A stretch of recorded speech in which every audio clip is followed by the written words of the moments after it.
तर ठाण्यातील प्रदूषणाबाबत प्रदूषण नियंत्रण मंडळ ॲक्शन मोडवरती आहे। सिद्धेश कदम यांची ठाणे पालिका आयुक्त आणि अधिकाऱ्यांसोबत बैठक पार पडली आहे। घनकचरा व्यवस्थापनासह प्रमुख मुद्द्यांवर आढावा बैठकीत चर्चा झालेली आहे।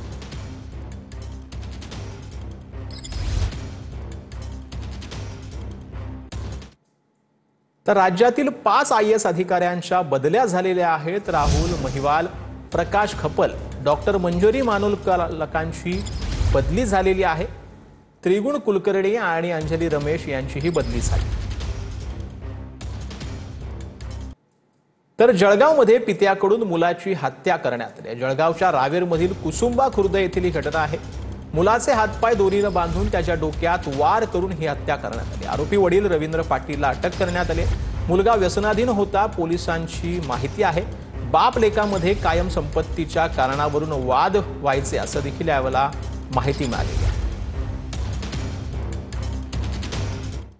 तर आता बातमी आहे नांदेडमधून। नांदेडमध्ये उच्च शिक्षित तरुणीचा संशयास्पद स्थितीत मृतदेह आढळलेला आहे। आत्महत्येस प्रवृत्त केल्याप्रकरणी तरुणीचा मित्रावर गुन्हा दाखल झाला। मित्राच्या रूमवरती अभ्यास करण्यासाठी गेलेल्या तरुणीचा गळफास घेतलेला अवस्थेतला मृतदेह आता आढळून आलेला आहे।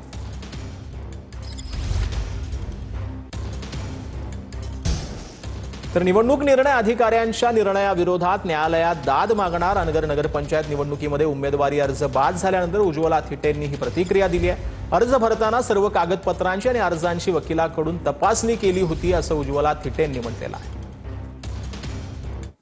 पहिल्यांदा तर कागदपत्र मिळण्यासाठी अडथळा होत होता आणि कागदपत्र मिळाली आणि मी माझ्या वकिलाकडून 3-4 वेळेला ते व्यवस्थित चेकिंग केलं होतं। प्रत्येक याच्यावर माझ्या मुलाची सही होती आणि काल सूचक म्हणून माझा मुलगा माझ्या सोबत होता, तर ती सूचकाची सही राहिलीच कशी? असं कसं शक्यच नाही ना ते। ह्यासाठी मला कोर्टामध्ये माझा अर्ज कसा बाद झाला, का केला गेला हे विचारण्यासाठी मी कोर्टामध्ये दाद मागू शकते।